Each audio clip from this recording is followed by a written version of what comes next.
One of my unofficial strategies today would be to keep your house as dust-free as possible.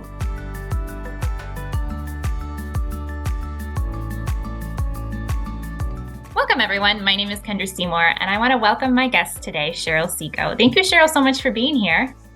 Sure, it's my pleasure. Now, I have followed you for a long time, and I really appreciate how through your classes and your other resources, you really focus on empowering the consumer, people like me, to understand where and how mold and water damage can affect our home and ultimately what that means for our health. And that's the reason why I'm so excited today for your talk. And we're going to talk about the top 5, moisture management strategies for your home. And at the end of the day, I really just love anything that lets the homeowner or renter take control of their home and their house. So should we just jump right in? Sure. So, all right. So I'm going to bring up my presentation.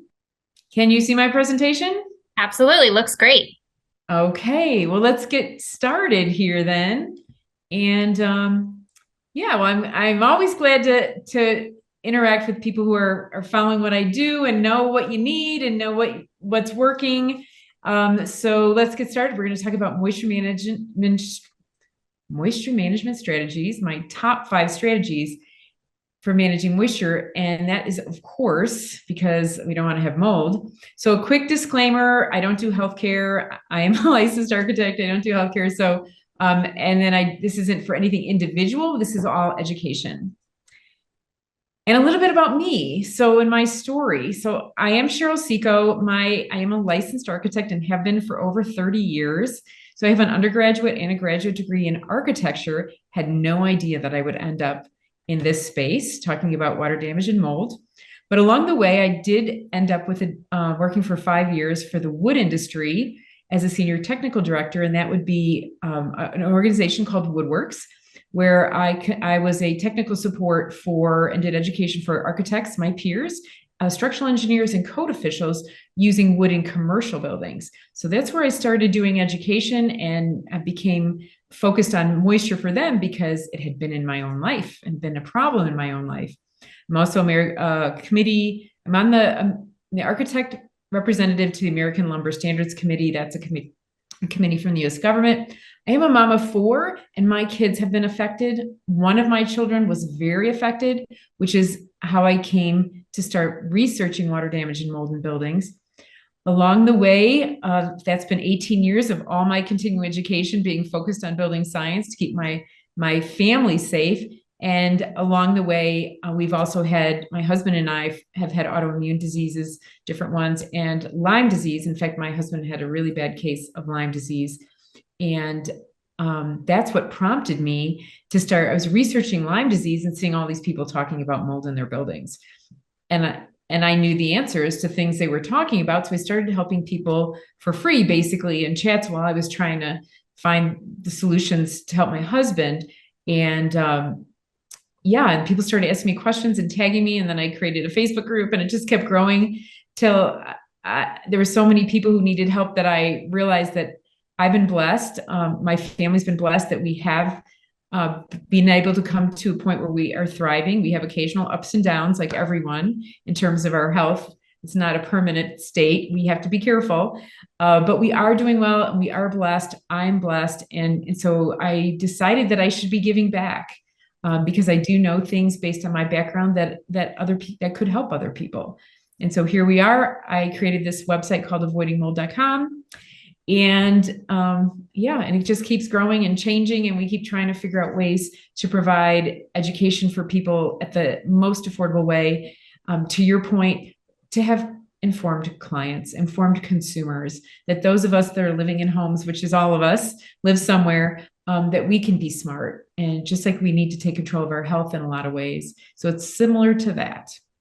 So if we're going to talk about managing moisture, the reason we're doing that is because we don't want mold growth in our buildings. And so you probably already know mold fungus is everywhere. Oxygen is required for mold to grow, and that's everywhere. The temperature required is everywhere that we are. So we have 2 things we usually try to control. One is a nutrient source, and the other one is moisture. But actually, the only one of those that we can control is moisture, because food supply is actually dirt and dust, which can grow on any material. So one of my unofficial strategies today would be to keep your house as dust-free as possible. And that's certainly how we started when one of my children was sick. We just focused on it like it was a dust allergy. But moisture is the problem that we can control and we must control in an ongoing way. And so I have some strategies for ways to do that. And so in managing moisture, before we get to the 5 strategies, we have to know where it's coming from. And it's a lot more complicated than just it's raining outside and we have a leak or my pipe broke. We actually get moisture from our bodies. So building occupants are a source of moisture, plus everything we do, cooking, showering, doing laundry, those all add moisture to the air. And then, of course, we can have leaks on the inside of our buildings. We can also have condensation, which is related to some of those other activities that we do. And condensation ends up leading to lots of water.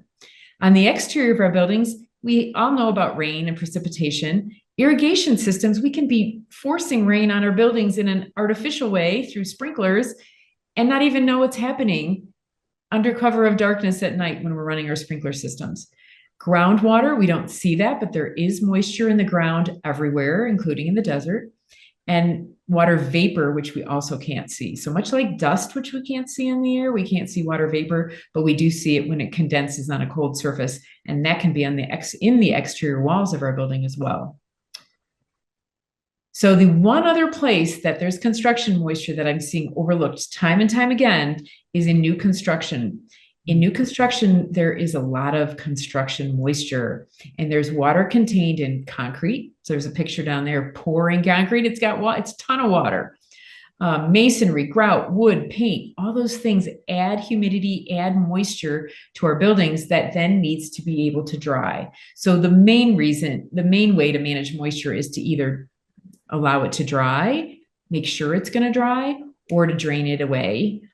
Or to not have it at all, prevent having it at all. Those would be those 3 ways. But we can inspect our homes for the ways that you can manage your own moisture. And so I'm big at looking for the root cause. And so that's what this is about is, we know we may have mold, we may not have mold, but if we can find the root cause, then we can find something that might actually be a problem and be concealed. So let's look at the ways we would inspect our own home. Monitor, these are going to be my 5 strategies. We're going to monitor and manage humidity, review drainage, consider the foundation type, because there's a little bit different things for each kind, review the roof, review the walls, and we're going to use our senses. We're going to use our eyes. So I know there's a lot of mama bears and papa bears out there that are trying to protect their families and their children. And we want to use our eyes to see anything that's an anomaly, anything that might be like, I don't know, why is something this color and something else is a different color or a different texture? We also want to use our nose. Do we smell something that's off? Don't ignore that. And listen to our bodies. Listen to our bodies. Time and time again, I see when people have an issue that's related to their health, there is usually something related to the air quality in their building that could be better at least. So in terms of number 1, monitoring, managing humidity, that's going to be the water in the air. That's what makes humidity, and water in materials that will dry and end up in the air, raising our humidity. So mold can grow on high humidity alone. High is a relative number. I do have some that will talk a lot about that in my moisture basics course, but some tools that I would suggest people have that are very low cost. And I can actually share with you a PDF if you'd like to give the people that are watching this, or they can download it. There is one on my website, so you can find it there. But hygrometers, so humidity monitors. So these are 2 that I have. I have both of these. They show a little bit of history. We want to know what the temperature is and the humidity because those go together. $10 to $15. I would have some in several rooms. So don't rely on your furnace thermostat. We want to know room by room what the humidity is in each room. That's important. If there's anomalies and things don't match, that's when we have to start asking more questions.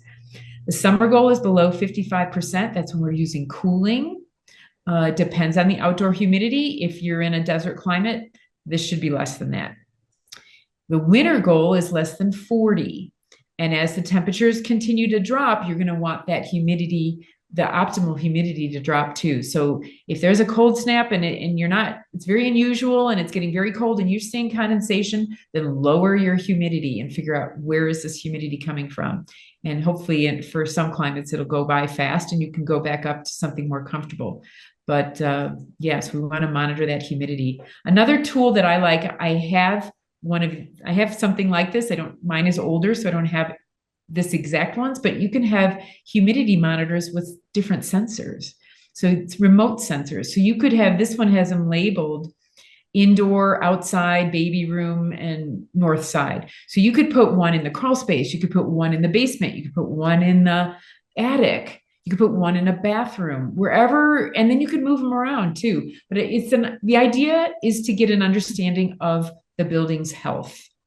And how is the building responding to weather? And that will be part of one of our clues to be the detective of our own building. Some other tools that I recommend people get are moisture meters. These are the first one's I have both of these. The first one's a surface moisture meter, very affordable. And sometimes they have those at big box stores or online. You can find those easily. The pin type meter. So the surface meter, I have webinars or in videos where I talk about how to use that. There's some free videos on my YouTube channel and my Instagram and my website talking about how to use that. And then the pin type would be if you've had a water event or if you're building, this would be important to have, partly because the contractors don't have these, even though they should. So we have to take things in our own hands sometimes. And so understanding what these numbers are, know that dry is a measurement. It's not just it feels dry on any material. And different materials have scales as well. So there's another tool that I like is a water alarm. There's a lot of different kinds. This one is just battery operated. And so there's no EMFs, but you can get some that are Bluetooth enabled and all that kind of stuff. This has kind of a remote thing. So you put these under your sinks, under dishwashers, next to sump pumps, those kinds of things. So that was humidity. The second one is drainage. And so in drainage, we're going to look at both the site drainage and we're going to be checking gutters and downspouts. So one strategy would be to just notice your drainage. And on site drainage, this is actually one that is so commonly overlooked. We need to have slopes away from our building on all sides, every side. And even if this one diagram is showing a hill in the back. So if there's a hill behind you, a hill on the side, your neighbor's higher than you, that water that comes down off the hill has to be managed, usually through something called a swale, to go around your building. This should be something noticeable that you can see. New construction, look for this. If it's not there, this is required by code, and there are numbers associated with that, which we're going to get to. But we don't want to, I see some houses where the house is on a hill, but it's flat at the top of the hill. No, we want the slope to start at the foundation. And then looking at other paths of water that are going to end up next to our home, we want to follow those paths, and one of them might be off the roof. We'll talk more about roofs in another section, but gutters. Look up. Are they full of stuff? They're not going to work properly, and they're going to probably overflow against our foundation. So that's not good. Trees should not be growing in our gutters. Our downspouts may need to be maintained, and they can end up with leaks and be falling apart. And so we want to actually look at our buildings when it's raining. That would be a strategy as much as possible. Notice your gutters and downspouts. So very common that I see downspouts that are just draining next to a building. And that doesn't end well. We want to extend the downspouts 4 to 6 feet away from the home, but then it has to be downhill also. But even if you have your downspouts extended, don't let your house have low spots next to the home.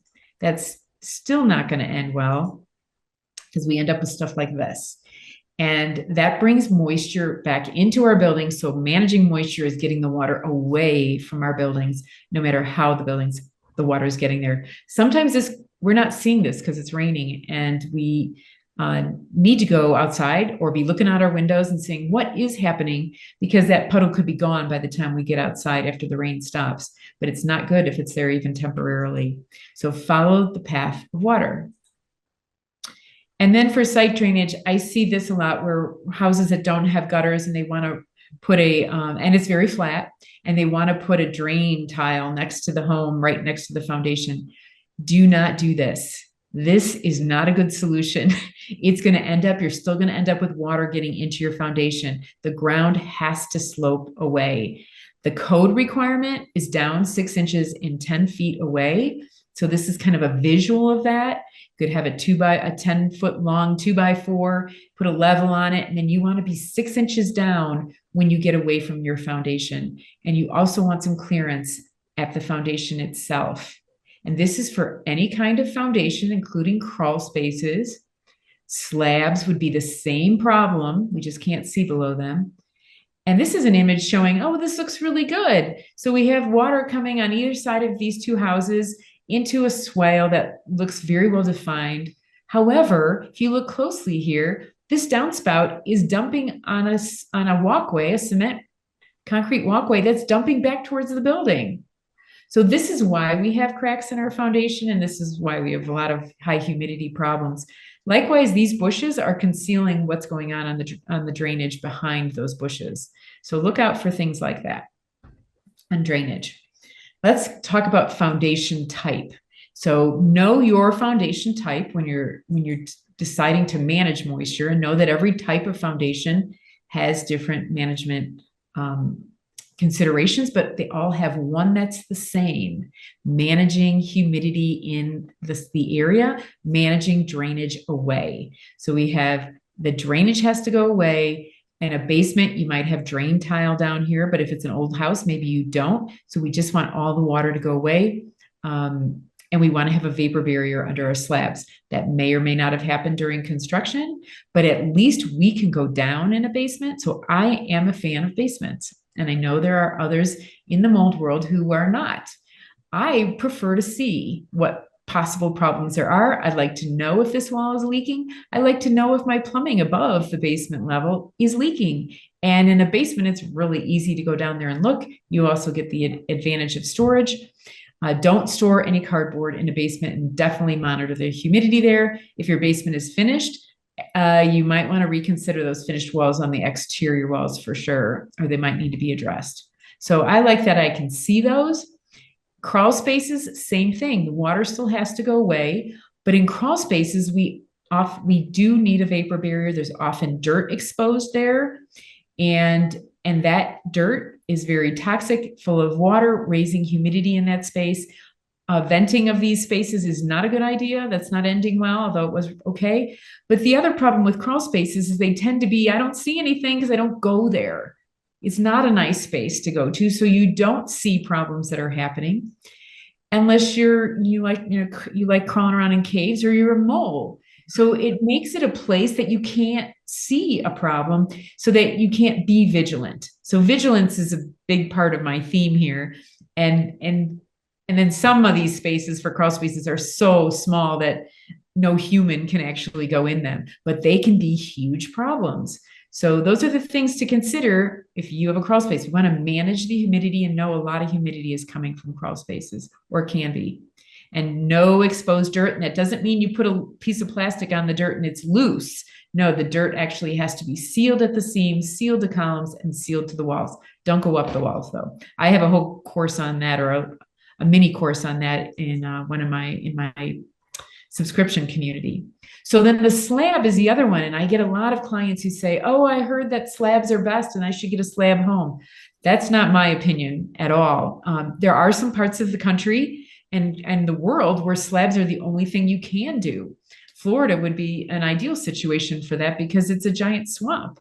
So you are going to have a slab, or you're going to be up on piers, or maybe have a crawl space. But there's a lot of places where slab is our only choice. So use what is the best for your situation, but know that slabs are the ultimate in that I don't see anything, so it must be good. So with a slab, we're as susceptible to ground moisture, and I see a lot of slabs that have poor drainage. That's very common, but also know that water from rain is going to be hitting the side of that slab and also from the ground, and that there's an upward vapor drive from the ground up against that slab. And a lot of our slab homes are not protected well with vapor barriers. And then we put materials on the slabs that don't breathe. And so this water will soak into the concrete. It could be just up here where it's exposed. And from rain, wind-driven rain, and whatever materials we put on that floor can trap moisture and end up moldy in a slab home. And don't forget that there's plumbing in slab homes. So just like your toilet can leak in a crawl space and it can leak in a basement, your toilet seal can leak under the slab and then be trapped on top of your perfect vapor barrier. And you have a huge problem that's very expensive to fix. So we can't see the plumbing in slab homes. And that's my challenge. Unless I had to have one because of the location, that's a challenge and can be very expensive to fix and diagnose when you have leaks under slabs or site grading leaks that are raising the humidity in a home. Here's an example of one. So this is a church and no gutters. Water comes off the roof and ends up in this area here where they had a trench drain, kind of like what I said, don't do. And then they're collecting that water in this catch basin here. However, it's not working. So you can see what's called rising damp rising up in this masonry wall. And this building is a slab. It's in the Chicago area. So know that this slab is actually a stem wall that goes down 36 to 42 inches in Chicago. In colder climates, it can go 48 inches and more, which means it's basically a crawl space filled in with dirt. So the fact that you don't know that it's leaking and you can't see that it's leaking doesn't mean it's not wreaking havoc in your building. And so in this particular case, I did have reactions here, which has prompted me to look. The carpeting with the pad that's glued to the slab is surely full of mold. And then water is wicking up. This is showing wood frame, but water is wicking up into this masonry wall, and that's not good either. So the other thing missing on here is the height above the foundation above the ground, which is another tip to look for. And so when you're strategizing your home and you're doing landscaping, don't cover up that clearance from the top of the foundation to the dirt. Keep 8 inches. So that's another strategy. Otherwise, we get the dirt up here and we get water going over the top plate of the foundation, either in below our slab or below into our crawl space or basement. So here's a picture just kind of summarizing all that. Extend your downspouts. Don't let the water go next to the foundation. And don't make the dirt next to your foundation gravel or stone or crushed rock. It can have a thin layer of crushed rock at the top, but it needs to be something impermeable that'll get the water to flow away. So next one was roof. And the roof, this is just some picture of some different roofs with very old buildings, centuries old. Chinese temples and Norwegian stave churches, they have one thing in common, big overhangs. So we can do a lot of protection around our buildings if you're building, or if you have the opportunity to design a home sometime, or if you're looking to buy one, look for big overhangs. So, and look for a steeper slope. So our slopes of buildings are based on the rise to the span, which is run. So say 3 and 12, this would be 3, that would be 12. Know that flat roofs have a slope. They have to have a minimum by code of 2%. They may not, but they should. And then that water has to go somewhere. And that causes a lot of problems. You can look on my Instagram. I've done a few videos on scuppers, so look for those. But big overhangs is something I would look for. It was in an existing house, and it's definitely something I would build in a new house because it's kind of like having an umbrella over your building, and that can go a long way to protecting our walls. And this is just a side view of what that could look like. So complexity leads to water damage. So this is showing a carport diagram, and this is a house, and whoa, what do we have going on here? And you might think, oh, who would ever do that? Put 2 roofs together like that. Well, here we have it. You will see this all over the place. When you have all these different roof lines, you can have places where water is getting trapped, and know that complicated roofs are more likely to have problems with moisture damage. If you own a home that has some of this stuff going on, then we just need to recognize there's a load there. And before it becomes something I can see on the inside or that I'm getting sick from, maybe we should address it proactively. So this one is a problem here. So that's there. And then another problem on the other side here, where water is going to collect against this wall. So we need, as consumers, we need to train our eyes. And so this is another one. I was on a walk and I took this picture. There are things that I call them design flaws. I don't think an architect did this because it's very poor, but you have water that, how is it ever going to get out of there?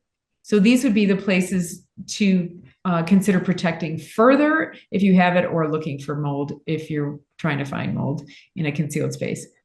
So then we're going to review the walls, both the inside and the outside, looking at your bathroom. If you have stains that are not going away, or they go away and then come back, consider that the tip of an iceberg. Usually there's much more mold behind these situations than we can see.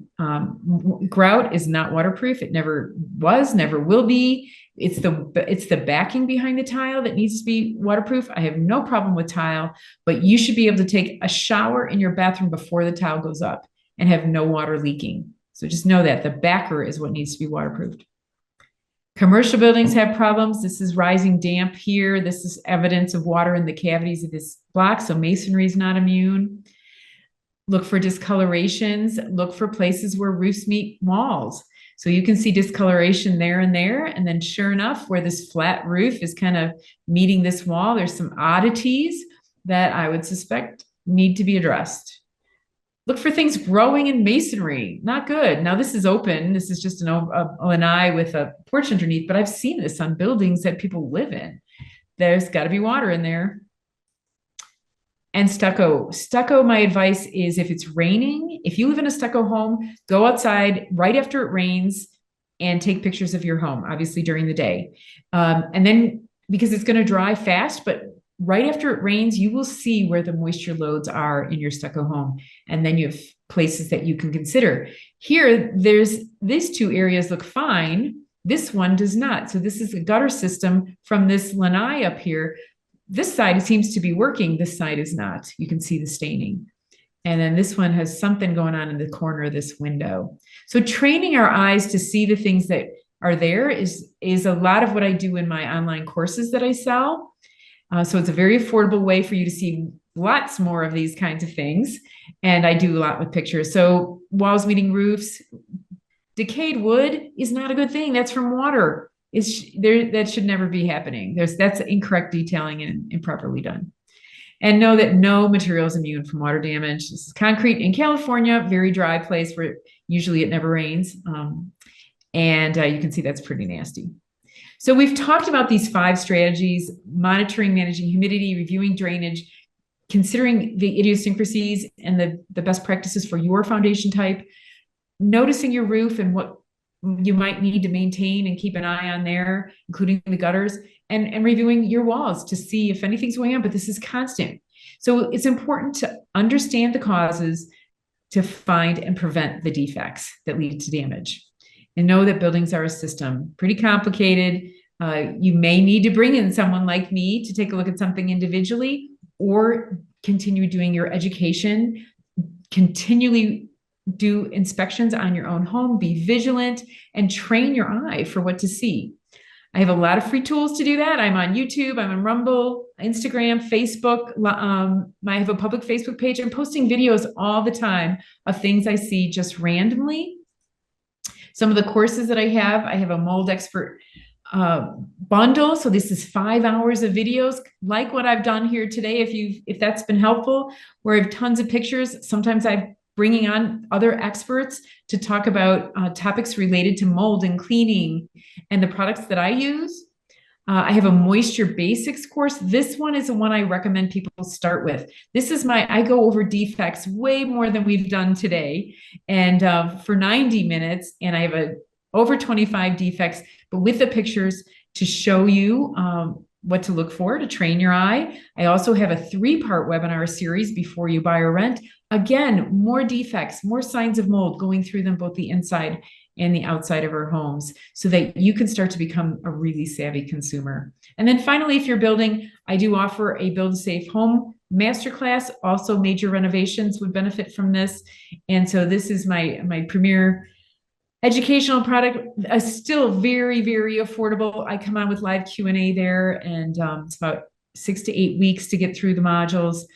I get great reviews on it, so I'm really proud of it. I also have an online subscription community, the Dwell Well Institute. You get a month free with Moisture Basics and 3 months free with the Build a Safe Home course. And you can join just that if you want. And there's over 50 videos in there. I do come on with a live Q&A there. Or get my free mold education kit at avoidingmold.com. I'm about providing education and value. I think we have to change the industry from the ground up. I've been affected, and so I know what people are going through. And so I'm doing my best. If there's something that you don't see that I need to be providing, I'm happy to hear about it. So we keep trying to do our best to make a difference and move the dial as much as we can. And yeah, thanks for watching that. Okay. Thank you so much. That had so many great tips in it and things that I think people don't think about, like to go outside during, a brainstorm if it's safe or right after, right? And start looking for those things in your house. And I kind of was chuckling when you showed the hygrometer and moisture meter because I gave those as Christmas gifts this year. So you can imagine what fun it is to get a gift from me. But it's one of those things I do think everyone would have. One of the things that I want to highlight, because I've heard you say this before, you said, moisture is a measurement. Can you just speak to that just a little bit more? Because that's super important for people to understand. Yes. So when people, I have a lot of clients, so I do some individual consulting as well. And I have clients who tell me something's going on in their building. They don't know what. And I ask for the history, and I find out that they had remediation done like 5 years ago or something really well. They loved the people that did it. They did a great job. And then I ask, well, how long before they closed it all up? Oh, they were done within a week. It was great. And I'm wondering, like, okay, so it was wet. And so did they dry everything out? Oh, yes, they did. And so, well, how dry did they get it? And nobody ever knows. It's usually not tested. So in particular in wood, usually it's a substrate. It's taken on moisture. And this is what's happening in our new construction as well, is when it rains on a structure under construction, that wood soaks in a lot of moisture. And it takes a while for that to dry out. And just touching it that's not how we figure out if it's dry or not. We actually need to measure it with pin meters on a wood scale that matches the kind of wood it is. So softwood is typically what our framing is, and our structure and our sheathing panels. If you want to measure cabinets or hardwood flooring, you would use a hardwood setting, but there's actually numbers associated with this. And there's a lot of misunderstanding about what that number is. And the number is the equilibrium. The number you're shooting for is the equilibrium dry number for your climate and your home on that day in that season. So we get our wood from the lumber yard at kiln dry to 19%. And maybe it's coming out even less than that. But mold grows at 20. So you can see why do we have lumber mold? Well, heck, the moisture meters themselves can be off by 3 percentage points.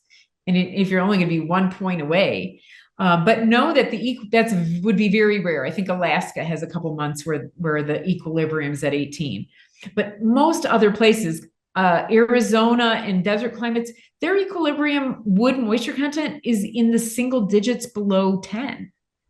So if somebody in those kind of climates has a water event, and then the remediator comes back, and even if they do measure and they say, oh yeah, it's good because it's 18 or it's 15 even, because that's drier than 19. Mm-hmm. No. It's drier than 20. Surely it is. But if the other wood in that area that's the same species is measuring 6, whoa, that means that piece of wood was 6 before it got wet. And the goal is to get it back to what it was before it got wet. And so if you cover that up with drywall, well, it's not done drying. So it's going to keep drying. So that's why 5 years down the road, 7, 8 years down the road after remediation, we often have rebounding of mold because water that was from the water event wasn't completely dried. And it's coming back because it got into the backside of the drywall. Even if you do paperless drywall, you're still going to end up with a problem because it's still drying and you trap water. So back to my point, managing moisture is allowing it to dry and respecting that different materials need to dry, and that dry is not what I feel. So in terms of those little moisture humidity meters, I have a quick story on that. In that I had water damage in a bathroom. We had a plumbing leak. And the only way I found it was that the door was sticking in the winter, which means the wood door was taking on humidity and swelling. So I immediately went and got a humidity monitor, put it in there. It's 70. The rest of my house was 30. So I yell at the kids that they're not using the exhaust fan and all that. Stop using the bathroom. and it stayed 70. So then we knew something else was going on. It's not normal. So if you find an anomaly of some sort like this, and it's not just 1 or 2%, it would, because you'll find that difference between monitors. But if it's off by something more significant and consistently off, then you want to say like, wow, why would that be? And it took me, there's nothing to see, perfectly, nice bathroom. It took me about, really, this was the beginning of my journey before I was doing this work. And I hired people.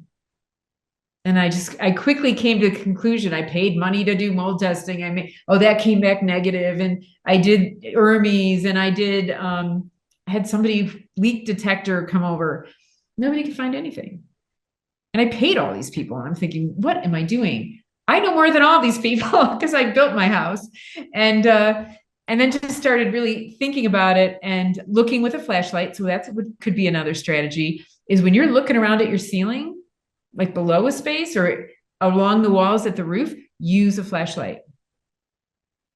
Don't just rely, and not your phone. Go old school, flashlight, so that you can really see the anomalies that you might.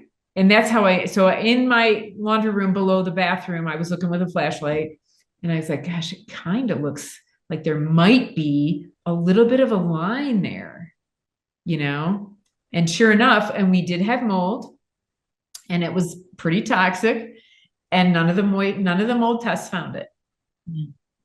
See that? I love that. So those are 3 tools: a hygrometer, a moisture meter, and a flashlight. You probably have a flashlight already. So for less than $75, you can pick up the other 2, and you're going to be clued in probably better than, the person who comes in and looks around your home for an hour or 2, because the homeowner, you know all these little things. That door is sticking. That didn't always happen. Maybe something's going on. So these are such great tips and tricks. Thank you so much for taking time today and sharing with us your expertise and some of your hard lessons learned through your own experience. But I know there are going to be people out there who hopefully can turn around today and start thinking about their home a little differently. So thank you.